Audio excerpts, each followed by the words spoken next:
Hi అండి, అందరికీ welcome to my channel. ఈరోజు నేను ఎంతో రుచికరమైన బెండకాయ పులుసుకొని ప్రిపేర్ చేస్తున్నాను.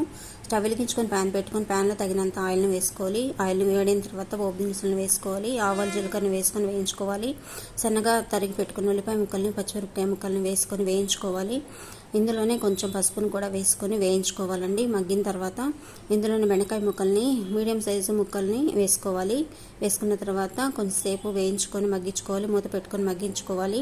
తర్వాత ఇందులో టమాటా ముక్కల్ని కూడా వేసుకొని యాడ్ చేసుకొని మగ్గించుకోవాలండి. ఇందులోనే కారంని, ధనియాల పొడిని, ఉప్పుని వేసుకొని కలయితి పెట్టుకొని తర్వాత మూత పెట్టుకొని మగ్గించుకోవాలండి.